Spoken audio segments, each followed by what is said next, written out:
Chapter 9, the section kind of reviews and notes, so I'll try and make them short and sweet and to the point. So we've got Chapter 9, Emerging World Power.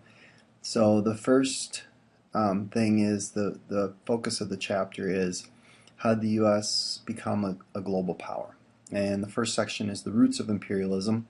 So how and why did the U.S. take a more active role in world affairs as opposed to what they were doing before this period of time? So if we identify key factors that prodded America to expand, one is the economic benefits. The United States has gotten really too good at producing goods, and the other thing is probably not so much for the United States, but for lots of other places that have imperialism, the need for raw materials and resources prods them to kind of become more imperialistic. For the United States, it's new markets. We need more people to buy our stuff.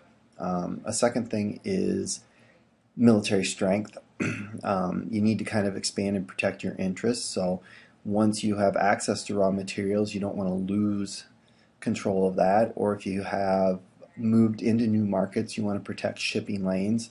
So that's part of it. And then you need bases to refuel and gather supplies.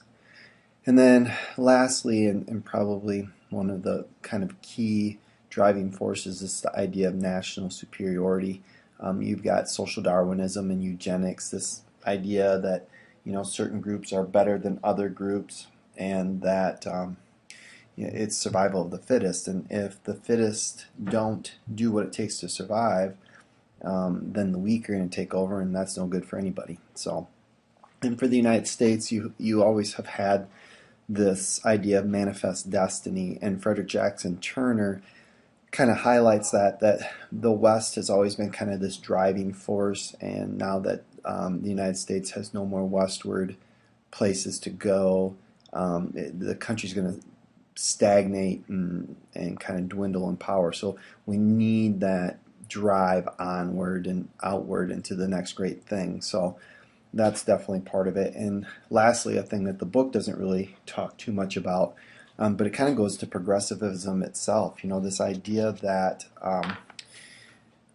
the United States has been able to reform itself, and in the eyes of progressives, they've made the United States a better country. And gosh darn it, if we can reform ourselves and remake ourselves and turn this into a better country, why can't we do the same thing for the world? So that's kind of there too. So explain how the United States took its first steps towards increased global power. And so if we look at the first steps, you see a couple different things. We either do it through trade, diplomacy, or conquest. I mean, those are really the three ways. For example, in China, the open door policy would be kind of trade, maybe a little bit diplomacy, but diplomacy would be more like buying of Alaska. And then conquest would be more like the Philippines. So if we look at the Pacific, Matthew Perry sails into Japan, opens Japan, and then we also gain Midway Island and eventually Hawaii. So as we go to the Pacific, that really kind of is where our eyes are turning or looking towards. We buy Alaska, Seward's folly. He's kind of ridiculed, and Alaska ends up more than paying for itself. And then there's a lot of people who see Latin America and Central America and the Caribbean as kind of a natural outgrowth of the United States. And so there's a lot of business leaders and governmental leaders who would like to see us foster a closer relationship with those countries in Latin America, and they want to increase trade and investments. And you see this building of the Pan-American Highway to increase the amount of trade that takes place. So Latin America, pretty early on, and I mean all the way back to 1820, the United States kind of looks southward as potential growth. So if we summarize the chain of events leading up to the U.S.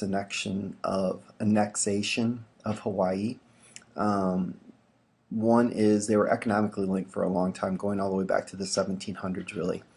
And really what gets it all kicked off is there's a number of American planters that are there for a variety of things, mostly sugarcane, but you also see, like, for example, pineapple and some other things. And one of the things that happens is a new sugar tariff is put in place, and Hawaii is not excluded from that tariff, and so that kind of upsets American planters a little bit.